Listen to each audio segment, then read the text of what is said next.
It is hard to not see trash on the side of the road when driving around. Everyone has most likely heard and know the environmental effects of littering and pollution with the environment and penalties. But most still do not abide by the laws and regulations in this country and other countries around the world, and just in the world as a whole. Littering is something that most individuals look over, with most thinking that they themselves cannot make a difference by themselves. Littering and pollution is something that needs to be taken more seriously by society as a whole. People should be more aware of littering, and it should be took more serious. Through this, I plan to bring you those ideas and encourage you to take littering seriously and to end littering as a whole. So, what is littering and why do people do it? Littering is the improper disposal of waste products. This is according to Texas Disposal Systems article, Littering Facts, How Littering Really Affects the Environment, published on August 3rd, 2022. It is something that can be intentional or unintentional.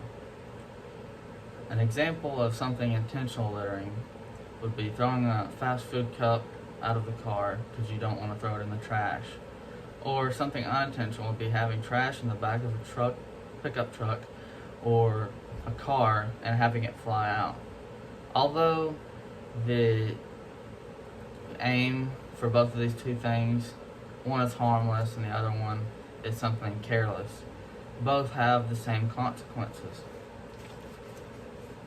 Keep America Beautiful's page titled "In Littering," published May 20th, 2021, says cigarette butts are the most frequently littered item.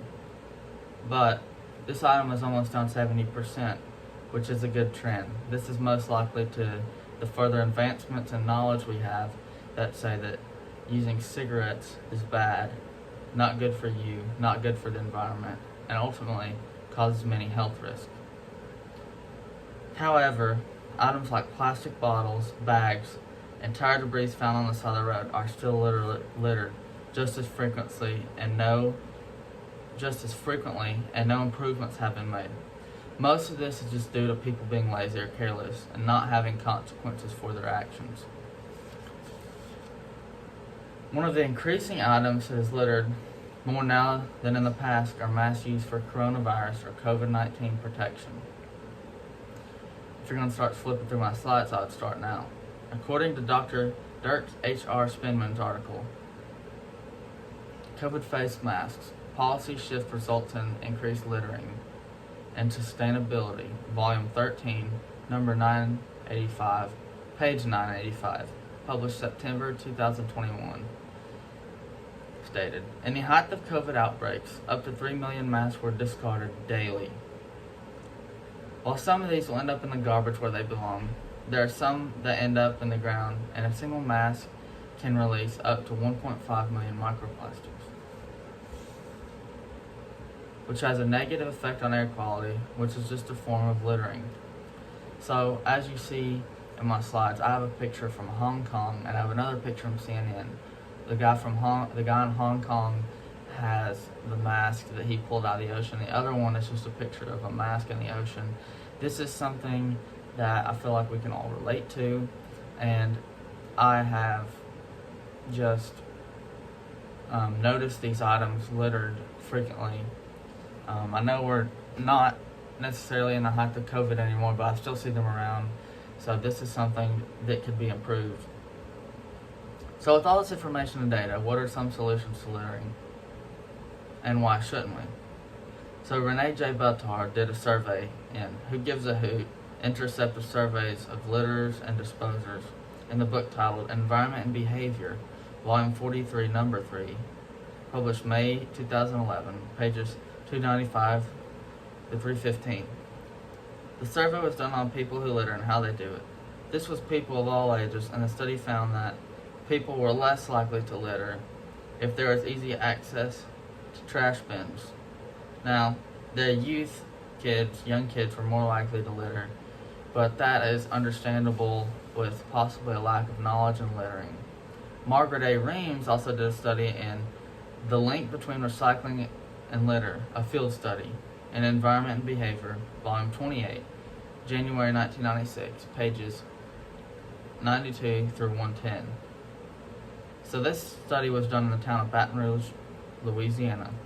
It found a significant difference in recyclable products if there were recycling bins near and close by. This, however, did not affect non-recyclable items. So using items that can be recycled will help. The littering fines can vary in areas and cannot be patrolled constantly. So for example, me, I live in rural East Tennessee. So I see a lot of trash on the side of the roads, and these areas can't simply be patrolled all the time by police and law enforcement. So people should be more accountable for their actions. And education for littering is stated in this as the most important aspect to help stop littering. So what's some solutions to littering? Here's my call to stop littering. It's not anyone's fault besides ours. Littering is bad for the environment and poses a long-term threat to life on Earth. According to Reasons and Consequences and Possible Solutions of Littering in Caucasus Environment Knowledge Portal, published March 28, 2018, 7 billion tons of debris enter the world's oceans annually, killing 100,000 sea mammals per year. Now, this is a great effect, and killing that many animals per year is just killing off ecosystems, and it affects more than you can think, with people above them and below them that need food, or they need food. It's going to cause irregularities that needs to be fixed. Abdul Hasid Chaudhary in Littering Behavior, a Systematic Review, the International Journal of Consumer Studies, Volume 45, Number 4, pages 478 through 510, published in 2021, states that 200 million people are affected by littering every year, ranging from small impacts to large hazards. So if everyone were more aware and self-conscious of where their trash goes, this would go a long way. Most people think that just themselves as one person cannot have an effect on the environment. But if everyone were to do this part, there'd be major advancements. So my second visual aid is simply this water bottle that I started using because I would use so many plastic bottles, and I wanted to see, or I wanted to just quit using those and get away from that habit. So I started using this, and I fill it up as many times as I want throughout the day, usually once a day, and I drink it. And used to throw the bottle out and get a new one, but now, like I said, I use this. So, say several million people were to get an item like this instead of drinking plastic bottles. That would go a long way in just to helping the world in general with their littering problem. Think about how many tons of trash that would take away per year if several million people were able to get a bottle of water, a new water bottle like this. Wesley P. Schultz in Littering in Context, Personal Environmental Predictors of Littering and Behavior.